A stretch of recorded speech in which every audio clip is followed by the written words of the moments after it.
सबको जय मसीह की। प्रभु यीशु मसीह के नाम में आप सभी को आशीष मिले। परमेश्वर का धन्यवाद करते हुए आज का वचन सभी बहनों के लिए प्रभु यीशु के नाम से एक आशीष का कारण है। यदि आप पूरा इस वचन को सुनेंगे तो प्रभु आपके जीवन में तमाम आशीषों को लेकर आएगा।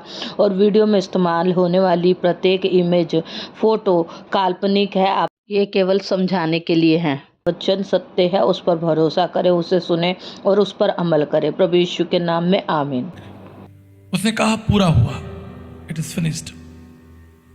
ये क्या पूरा हुआ कि संपूर्ण मानव जाति के लिए जो कार्य परमेश्वर के हृदय में थे वो पूरे हो गए। और जब हम संपूर्ण मानव जाति की बात करते हैं तो उसको दो हिस्सों में बांटा गया है, पुरुष और स्त्री। और हम जानते हैं कि परमेश्वर की योजना प्रत्येक प्राणी के लिए है। हर एक व्यक्ति जो इस पृथ्वी पर है, आज की तारीख में ऐसा कहा जाता है कि लगभग 7 बिलियन लोग जो हैं इस पृथ्वी पर हैं, 7 बिलियन पीपल।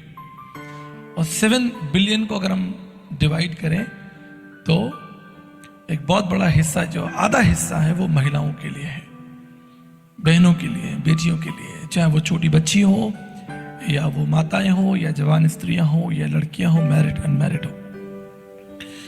और जब परमेश्वर का वचन पढ़ा जाता है, सिखाया जाता है, हम उसे स्मरण करते हैं, वो हम सबके लिए है, हम सबके लिए।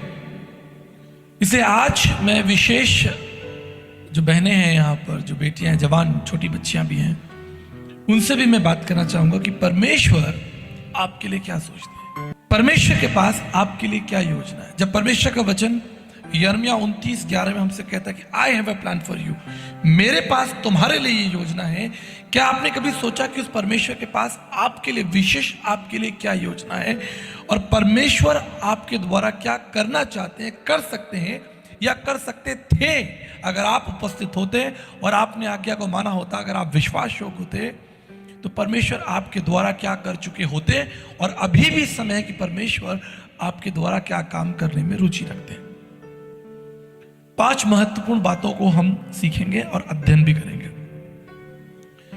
इससे पहले हम उन 5 बातों के बारे में अध्ययन करें, मैं आपको बताना चाहता हूं कि प्रत्येक मसीह महिला को, चाहे वो जवान लड़की हो, बेटी हो, बहन हो या बुजुर्ग स्त्री हो, उसे याद रखना चाहिए कि they are dealing with God, वो परमेश्वर के साथ डील कर रहे हैं।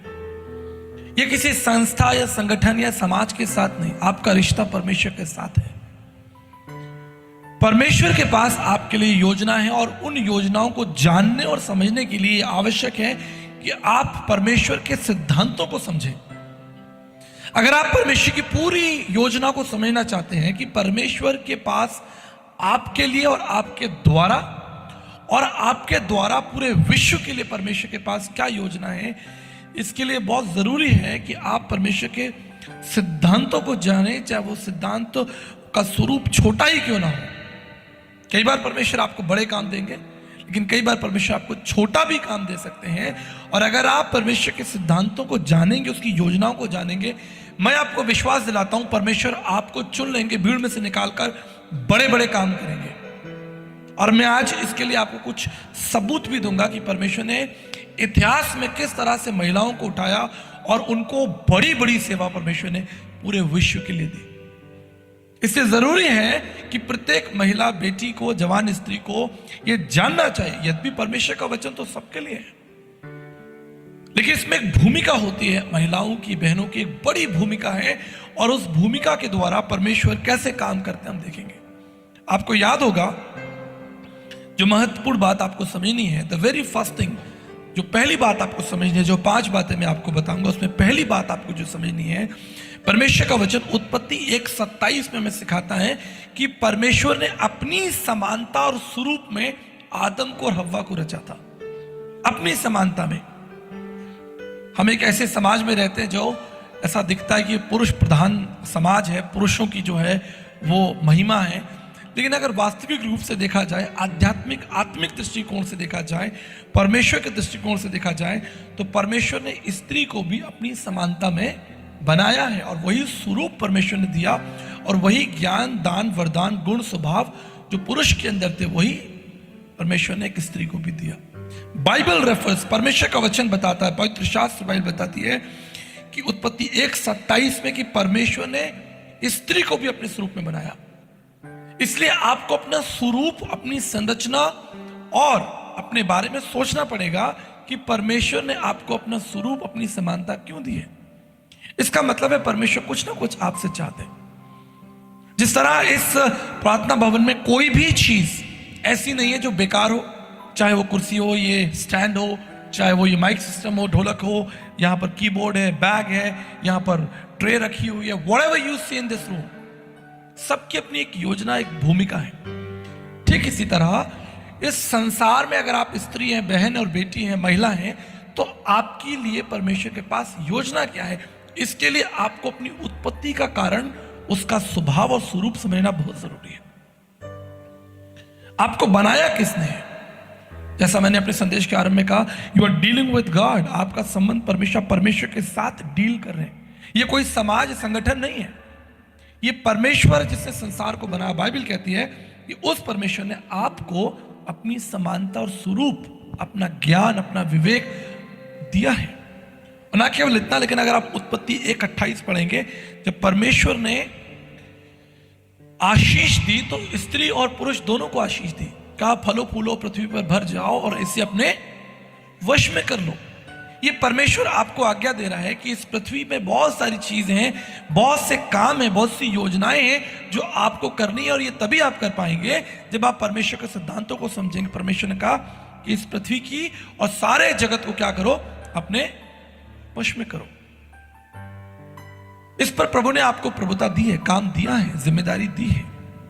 यद्यपि हम जानते हैं कि पुरुष को प्रभु ने परिवार का मुखिया बनाया। जैसे कलीसिया का मुखिया जो है वो प्रभु यीशु मसीह है, वही प्रधान है। अगर हम यहां बैठे हैं तो हमारा प्रधान कौन है? हमारा प्रधान यीशु है।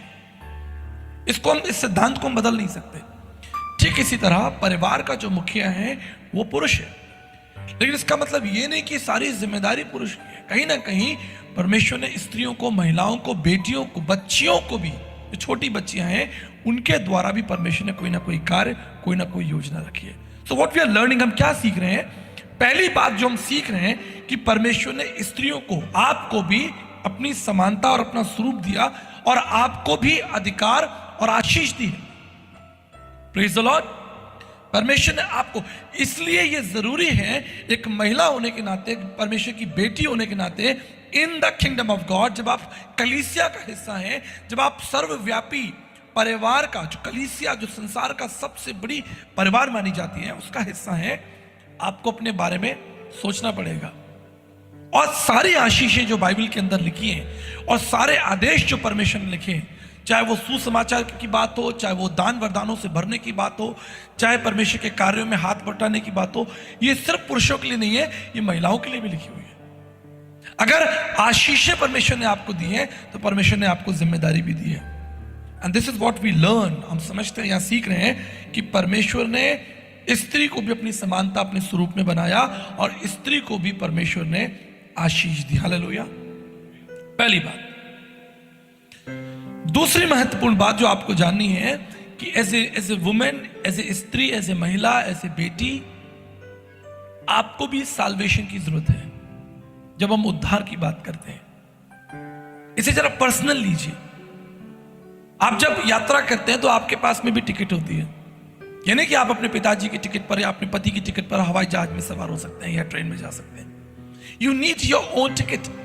आपको अपनी टिकट चाहिए। जब टीटी आएगा या जब आप फ्लाइट में जाएंगे, वो स्कैन करेंगे आपके बोर्डिंग पास को। आप ये नहीं कह सकते कि भाई मेरे पिताजी का बोर्डिंग पास स्कैन कर दो, मैं उनके पीछे पीछे निकल जाऊंगी या मैं अपने पति के पीछे पीछे निकल जाऊंगी। ठीक इसी तरह आपको भी उद्धार की आवश्यकता है। You need salvation. और इसका हम बहुत बड़ा चित्र कहां देखते हैं? बहुत बड़ा चित्र देखते हैं जब आदम और हव्वा पाप में गिर गए, अनाज्ञाकारिता हुई, तो परमेश्वर ने क्या किया? परमेश्वर ने एक निष्कलंक मेमने का वध किया और उसकी खाल से न केवल आदम लेकिन हव्वा की नग्नता को भी ढका। And this is what God shows. ये परमेश्वर दिखाता है, समझाता है कि महिलाओं को भी उद्धार की, साल्वेशन की, बहन बेटियों को आवश्यकता है। ये भीड़ में नहीं हो सकता कि बस भीड़ में कोई संदेश दे दिया और सबने सुना और सब चले गए। आपको अपने उद्धार के बारे में सोचना होगा। और जब मैं उद्धार की बात कर रहा हूं मैं निश्चित आपके शरीर, प्राण और आत्मा के उद्धार की बात कर रहा हूं। जैसा भी पास्टर विलियम ने भी कहा कि आपके मन के नए हो जाने से भी, आपका जब मन जो है वो नया हो जाएगा, ये प्रकट करेगा कि आपका उद्धार हुआ। परमेश्वर ने आदम की नग्नता को भी ढका और परमेश्वर ने हव्वा की नग्नता को ढककर भी अपनी योजना को प्रकट किया कि परमेश्वर के पास महिला के लिए भी योजना है। उसने स्त्री को छोड़ नहीं दिया। Think about your salvation. अपने उद्धार के बारे में आप सोचिए, आपके मन के नए हो जाने के बारे में सोचिए, आप अपने जीवन के बारे में सोचिए। यह बहुत जरूरी है कि आप अपने जीवन के बारे में सोचें, बैठकर एकांत में। हो सकता है आप भीड़ में बैठे हो, आप कलीसिया में बैठे हो, आप किसी कार्यक्रम का हिस्सा हो, लेकिन मैं आपको इनकरेज करूंगा कि आप बाइबल लेकर, परमेश्वर का वचन लेकर एकांत में बैठे और परमेश्वर से बातचीत करें, क्योंकि आपके अंदर भी परमेश्वर का प्राण और आत्मा है। मैं महिलाओं और बेटियों से बात कर रहा हूं। Think about your salvation. Are you saved? क्या आपका उद्धार हो गया है? क्या वास्तव में आपने प्रभु यीशु मसीह को वैसे जाना जैसे आपको जानना चाहिए, या आप एक समाज का, एक भीड़ का हिस्सा है कि ठीक है, अगर मेरा पति चर्च जा रहा है तो मैं भी चर्च जा रही हूं, मेरे पिताजी चर्च जा रहे हैं, तो मैं सिर्फ पति पत्नी के कॉन्टेक्स्ट में बात नहीं कर रहा हूं। कई बार जब हम वचन को पढ़ते हैं तो केवल पति पत्नी के कॉन्टेक्स्ट में सुनना, समझने की कोशिश करते हैं। ये बेटियों के लिए भी है। क्या आप कलीसिया इसलिए आ रहे हैं क्योंकि आप एक समाज का हिस्सा हैं, आपके पापा मम्मी चर्च जा रहे हैं तो मैं भी जा रही हूं, या मेरा भाई चर्च जा रहा है, कलीसिया जा रहा है तो मैं चर्च जा रही हूं।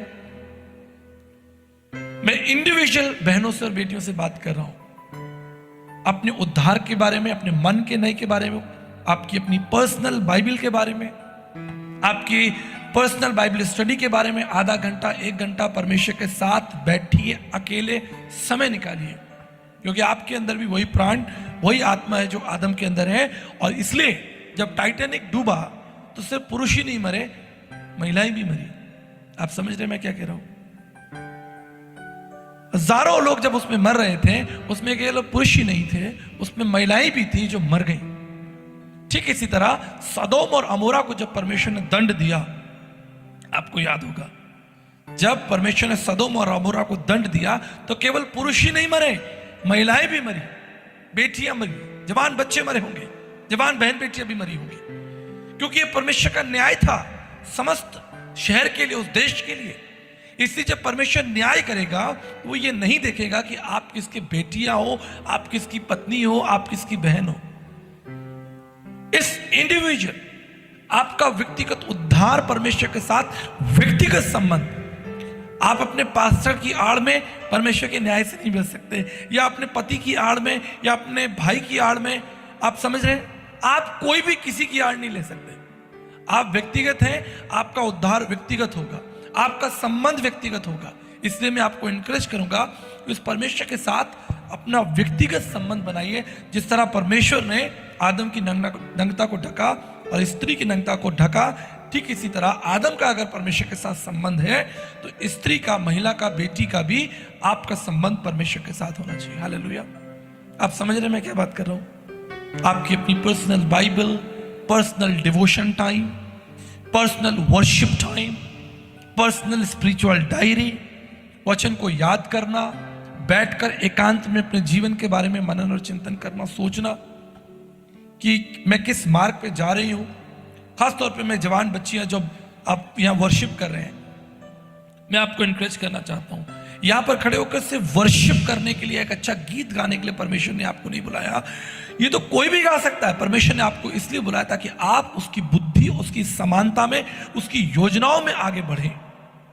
बड़े बड़े काम, गाना तो कोई भी गा सकता है ना, किसी को भी बुलाकर हम गवा सकते हैं, लेकिन यहां पर जो वर्शिप लीडर खड़े हैं, आप अगर यहां खड़े हैं, अगर आप परमेश्वर की आराधना करें, आपका व्यक्तिगत संबंध परमेश्वर से कैसा है, इसको परख लीजिए, इसको परखिए। मैं बेटियों के द्वारा, बेटियों से बात कर रहा हूं, जवान बहनों से बात कर रहा हूं। याद रखिए, पहली बात आपको समझनी है कि परमेश्वर ने आपको अपनी समानता में रचा है और परमेश्वर ने आपको आशीष के साथ साथ जिम्मेदारियां भी दी हैं।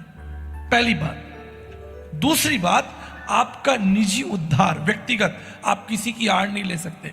आप अपने पिताजी की आड़ नहीं ले सकते, आप अपने भाई की आड़ नहीं ले सकते, आप अपने पास्टर की आड़ नहीं ले सकते। It's personal. हालेलुया। तीसरी महत्वपूर्ण बात कि प्रत्येक स्त्री जो है वो एक परिवार का हिस्सा है। और जब मैं परिवार की बात कर रहा हूं, मैं फिर याद दिलाना चाहता हूं, ये केवल पति पत्नी के लिए नहीं है।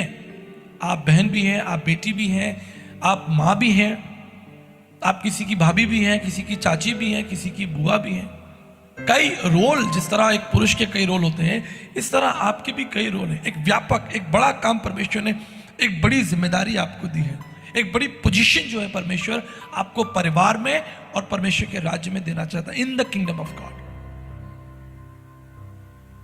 परिवार को जोड़कर, परिवार को संभालकर और कलीसिया को जोड़कर कलीसिया को संभालने की भी जिम्मेदारी आपकी है। अगर आप किसी भी कलीसिया का हिस्सा हैं, अगर आप एक मसीह समाज का हिस्सा हैं, जिस तरह आप परिवार को चलाती हैं, परिवार के बारे में चिंता करती हैं, आप परिवार में अपने संबंध, जो आपके माता पिता, भाई बहन, या आप बुआ हैं, चाची हैं, आंटी हैं, किस तरह आप अपने परिवार के बारे में सोचती हैं। जब आपके घर में कोई मेहमान आता है तो आपकी बड़ी जिम्मेदारी हो जाती है कि उस मेहमान के लिए हमें खाना बनाना है, चाय बनाना है, एक बहन के रूप में, एक बेटी के रूप में आप अपनी। ठीक इसी तरह जिस कलीसिया में आप जाते हैं, उस कलीसिया के प्रति आपकी एक बड़ी जिम्मेदारी है। आप उस कलीसिया का हिस्सा हैं। और इसलिए जब मैंने आपको आरंभ में कहा था, आपको परमेश्वर के राज्य के बारे में, किंगडम ऑफ गॉड के बारे में सोचना होगा, क्योंकि ये परमेश्वर ने जिम्मेदारी आपको दी है। मैं आपको बताना चाहता हूं, इतिहास में कुछ महत्वपूर्ण महिलाएं जिनको परमेश्वर ने इस्तेमाल किया। आपने मदर टेरेसा का नाम सुना होगा, किताबों में पढ़ा होगा, लेकिन क्या आप विश्वास कर सकते हैं कि एक स्त्री अपने देश को छोड़कर एक दूसरे देश में आकर, और कलकत्ता जैसे शहर में, मदर टेरेसा ने अपनी पूरी जिंदगी एक महिला होने के नाते परमेश्वर के राज्य के लिए दे दी। पूरी जिंदगी उन्होंने कोड़ियों की, दुखियों की सेवा की, और आज पूरा विश्व मदर टेरेसा को जानता है। हम अभी पंडिता रमाबाई जी का बर्थडे सेलिब्रेट करने के लिए तैयार हैं 23 अप्रैल को। लेकिन क्या आपने पढ़ा उस स्त्री के बारे में? जब वो जवान थी, उसकी शादी हुई, उसके 2 साल के बाद उसके पति की मृत्यु हो गई। उस समय हमारे देश की जो सामाजिक परिस्थितियां थी वो कितनी कठिन थी। उस समय कितनी भुखमरी, कितनी बीमारी, कितने बाढ़ जो हैं और जो अकाल जो हैं उस समय हो जाया करते थे। लेकिन एक ऐसे समय में, ऐसे कठिन समय में परमेश्वर ने एक स्त्री से बात की, एक महिला से बात की, और उससे अनाथों की और बहुत से विधवाओं और कमजोर लोगों की मां बनाया। आप सोचिए, एक स्त्री के द्वारा पंडिता रमाबाई जी को। और न केवल इतना, लेकिन मराठी भाषा में उन्होंने बाइबल का अनुवाद किया। जब वो छोटी बच्ची थी, जवान थी, तो अपने पिताजी के साथ संस्कृत, व्याकरण और तमाम दूसरे दर्शनों का, भारतीय दर्शनों का, वेद पुराणों का अध्ययन करती थी। आगे चलकर जब उन्होंने समाज में अव्यवस्था देखी, समाज में कमियां देखी, समाज के अंदर त्रुटियां देखी, बुराइयां देखी, खास तौर पे उस समय जो छोटी बच्चियों के साथ अत्याचार होते थे, या उनको स्कूल नहीं भेजा जाता था, या जो लड़कियां जवान थी, छोटी थी, उन विधवा हो जाती थी, उस समय की जो परिस्थितियां थी, सामाजिक परिस्थितियां बहुत कठिन थी। लोग सोचते थे ये समाज की प्रॉब्लम तो कोई इंस्टीट्यूशन या कोई सरकार या कोई केंद्र बनाया जाए, लेकिन उससे कुछ नहीं होता। कितने केंद्र बना लो, लेकिन जब तक परमेश्वर एक व्यक्ति को खड़ा ना कर दे अपने समस्याओं का समाधान के लिए। और यही हुआ, समाज के द्वारा नहीं, सिस्टम के द्वारा नहीं, परमेश्वर के हस्तक्षेप से एक महिला खड़ी करी गई, स्त्री खड़ी की, और उसने पूरे विश्व के अंदर प्रभु के सिद्धांतों को पहुंचाया, दूर दूर तक परमेश्वर के सिद्धांतों को पहुंचाया, और जीवन भी जिया। न केवल बोला, प्रचार किया, लेकिन एक पवित्र सामर्थी जीवन जिया। और आज पूरे विश्व में लोग पंडिता रमाबाई जी को जानते हैं। आपने एडिथ मैरी ब्राउन के बारे में सुना है? एडिथ मैरी ब्राउन जो है, जो सीएमसी लुधियाना मेडिकल कॉलेज, अगर आप हिस्ट्री पढ़ें, हिस्ट्री में रुचि रखा करें, मैं बहनों बेटियों से इंकरेज करूंगा। आजकल तो बहुत सुविधाएं हैं, इंटरनेट है, आप फटाफट इंटरनेट पे दूसरे खाने पीने की चीज़ें और फैशन और चीज़ों को देखते हैं। इससे बेटर है थोड़ा सा समय निकालकर आप मसीह इतिहास उठाकर देखें कि एडिथ मैरी ब्राउन ने, सोचिए आज से 150 साल पहले, 200 साल पहले, जब हमारे देश में लोग मर रहे थे बीमारियों से, 30 साल की एक जवान लड़की ने दर्शन देखा। उसने क्या देखा? एक बड़ा मैदान है, और हजारों लोग मर रहे हैं, और उसने घुटने टिकाए, मिट्टी ली और प्रार्थना की कि प्रभु इस स्थान पर एक मेडिकल कॉलेज हो। और आज से 150-200 साल पहले 30 साल की जवान लड़की के द्वारा परमेश्वर ने बात करके उस स्थान पर भारत में बहुत बड़ा medical college, CMC Ludhiana medical college बनाया, एक लड़की के, एक स्त्री के द्वारा। मुझे ये समझ में नहीं आता कि कई बार हम इसे प्रचार करते, हमारे भारत देश में भी नारा लगता है या फिर ऐसे अनाउंसमेंट होती है महिलाओं के लिए कि महिलाओं को जगाओ या उनको मजबूत करो, क्या क्या नारे हैं ना, बेटी बचाओ और दुनिया। अरे ये सब तो परमेश्वर ने ऑलरेडी उनको सिद्धांत और ताकत योजनाएं पहले दे दी है। उन बेटियों को, बहनों को सिर्फ यूज करना, उसमें बढ़ना है। हमें किसी समाज संगठन की प्रेरणा की जरूरत थोड़ी है कि बेटियों को पढ़ाओ, बेटियों को बढ़ाओ, इनको बचाओ, इनको सिखाओ। क्यों? मैं विश्वास करती हूँ परमेश्वर के वचन के द्वारा आपने ज़रूर इस बात को सीखा है कि कैसे एक स्त्री होने के नाते हमारे परिवार के साथ साथ हमारा प्रभु यीशु मसीह के राज्य में, परमेश्वर के राज्य में भी एक कर्तव्य है। और सभी बहनों से मैं अनुरोध करूँगी, यदि आपने इस वचन को सुना है तो परमेश्वर के राज्य में आपका एक बड़ा स्थान है। आप अपने उस कर्तव्य को जो प्रभु के प्रति बनते हैं उसमें भी भागीदारी हों, ताकि प्रभु की आशीषें आपके और आपके परिवार के जीवन में बनी रहें और प्रभु आपके लिए अपने हृदय के द्वारों को खोल दे। हालेलुया, आमीन। और ये वचन अगर आपको पसंद आया तो चैनल को लाइक सब्सक्राइब करें।